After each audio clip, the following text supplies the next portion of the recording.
Dindigul Indian Overseas வங்கியில் தீ விபத்து ஏற்பட்டு பல லட்சம் மதிப்பிலான கணினி பொருட்கள் மற்றும் பணம் கட்டும் கவுண்டர்கள் எரிந்து சேதமாகியுள்ளது. திண்டுக்கல் மாவட்டம் RS சாலையில் இந்தியன் ஓவர்சீஸ் வங்கி செயல்பட்டு வருகிறது. இந்த வங்கியிலிருந்து அதிகாலையில் திடீரென புகை மண்டலம் வெளியேறியுள்ளது. இதை அறிந்த அருகில் உள்ள வணிக வளாகத்தில் உள்ளவர்கள் உடனடியாக தீயணைப்பு துறையினருக்கு தகவல் கொடுத்தனர். தகவலின் பேரில் அங்கு விரைந்து வந்த தீயணைப்பு துறையினர் துரிதமாக போராடி தீயை அணைத்தனர். வங்கியில் ஏற்பட்ட தீ விபத்தில் பல லட்சம் மதிப்பிலான கணினி பொருட்கள் மற்றும் பணம் கட்டும் கவுண்டர்கள் எரிந்து சேதமாகியுள்ளது. மேலும் தீ அதிக அளவு பரவாததால் சேமிப்பு அறையில் வைத்திருந்த பணம் மற்றும் நகைகள் அதிர்ஷ்டவசமாக தப்பியது. இந்த வங்கியில் தீ விபத்து ஏற்பட்டது அப்பகுதியில் பெரும் பரபரப்பை ஏற்படுத்தியுள்ளது.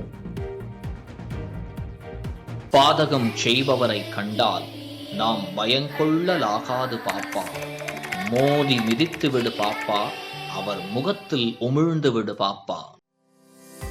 அண்மை செய்திகளை உடனுக்குடன் தெரிந்து கொள்ள இணைந்திருங்கள் இயம்நாடு தொலைக்காட்சியுடன்.